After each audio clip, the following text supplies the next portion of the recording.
अब तक आपने देखा कि गांव की प्राचीन हवेली में एक चुड़ैल कैद है। लोग वहां जाने की हिम्मत नहीं करते। रास्ते में रेयान का पैर फिसलता है, मूर्ति टूटती है और चुड़ैल आजाद हो जाती है। विशाल महिला का साया चुड़ैल शाकुंतला प्रकट होती है, जलती आंखें और भयंकर मुस्कान के साथ धमकाती है। अचानक कवच पहने शाही रक्षक प्रकट होते हैं, प्राचीन हथियार और मंत्र से चुड़ैल को कमजोर करते हैं। वृद्ध रक्षक बताते हैं, चुड़ैल कभी परिवार के दरबार की जादूगरनी थी, लालच में बदल गई। शाही रक्षक पीरी पीरी परिवार की रक्षा के लिए बने। रक्षक कहते हैं, चुड़ैल कमजोर है लेकिन जल्दी ही और शक्तिशाली हो जाएगी, इसे हमेशा के लिए खत्म करना जरूरी है। रक्षक का कहना, हमें बलवान बाबा के पास जाना होगा। अब आगे। रात की खामोशी में जब आबान और रेयान रक्षक के साथ बुलवान बाबा की गार में पहुंचे तो वहां सिर्फ जलती मशअले और अजीब सन्नाटा था। अचानक बिलवान बाबा पीछे से जाहिर हुए। उनकी आंखों में अजीब सी चमक थी। लंबी सफ़ेद दाढ़ी हवा में लहरा रही थी। हाथ में कदीम लकड़ी का असा जिस पर रोशन निशान जगमगा रहे थे। माहौल स्याह और खौफनाक। बलवान बाबा ने दोनों को एक एक तावीज़ दिया, एक राख की पोटली और एक खंजर दिया, और ये कहा कि तुम्हें ये तावीज़ हर वक्त अपने साथ रखना है और किसी भी तरह ये पोटली का सफूफ उसकी आंखों में डालना है।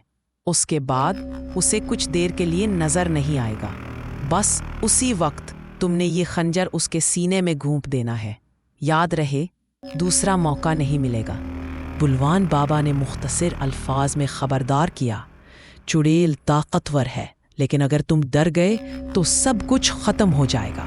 दोनों ने एक दूसरे का हाथ पकड़ा और एक दूसरे की आंखों में हिम्मत तलाश की। रक्षक आगे बढ़ा और उन्हें जंगल के बीचों बीच उस खंडर नुमा महल तक ले गया, जहां से लाल रोशनी और खौफनाक हंसी गूंज रही थी। दरवाज़ा धड़ाम से बंद हुआ। अंधेरा छा गया।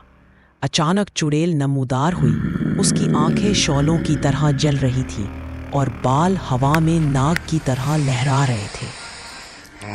चुड़ैल ने तंजिया कहकहा लगाया, तुम बच्चे मेरे सामने क्या हो? तुम्हारी हड्डियां भी मेरे कमरे की दीवारों में दफन हो जाएंगी। रेयान ने कांपती आवाज में कहा, हम तुझसे नहीं डरते। आबान ने फौरन वो तावीज़ निकाला जो बुलवान बाबा ने दिया था। जैसे ही उसने तावीज़ बुलंद किया, कमरा लर्जने लगा। चुड़ैल गुस्से से चीखी और धुंध का तूफान खड़ा हो गया। रक्षक आगे बढ़ा, लेकिन चुड़ैल ने एक वार में उसे दीवार से दे मारा। आबान और रेयान भागते हुए सतून के पीछे छुप गए।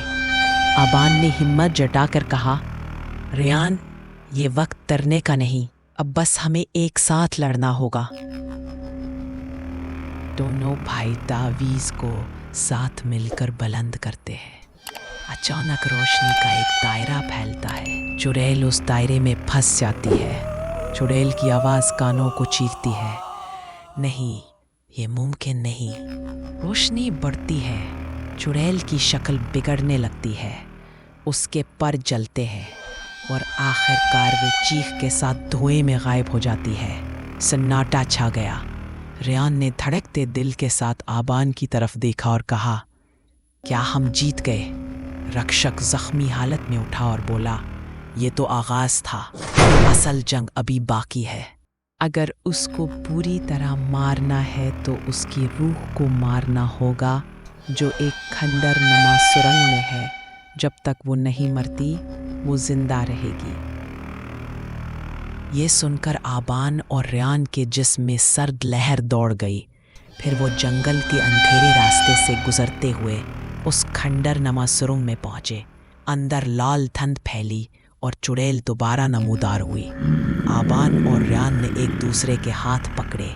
रक्षक ने आखिरी हिम्मत जताई और तीनों ने मंत्र पढ़ना शुरू किया। मंत्र शुरू करते ही हर तरफ धुआं छा गया।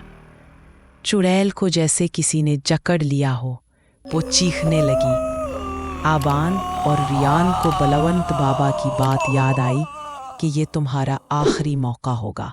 जैसे ही मंतर पूरा हुआ, आबान ने फौरन चुड़ैल पर सफूफ की फूंक मार दी, जिससे उसे नजर आना बंद हो गया। उन्होंने तावीज़ चुड़ैल की तरफ कर दिया। तावीज़ से तेज रोशनी निकली और उसके चेहरे पर आग लग गई। आबान ने हिम्मत से चुड़ैल के सीने में खंजर डाल दिया। रोशनी की तेज लहर निकली। चुड़ैल का साया बिलखता हुआ गायब हो गया। रक्षक बैठकर बोला, अब वो हमेशा के लिए खत्म हो गई है। तुम दोनों ने वो कर दिखाया जो नस्लों से कोई ना कर सका। रेयान ने मुस्कुराकर कहा, हम बच गए और शायद गांव भी। उसके बाद वो सब हंसी खुशी रहने लगे। अगर आपको ये कहानी अच्छी लगी हो तो कमेंट्स में ज़रूर बताएं और चैनल को सब्सक्राइब करें, लाइक करें ताकि आपको हमारी आने वाली तमाम वीडियोस मिलती रहे।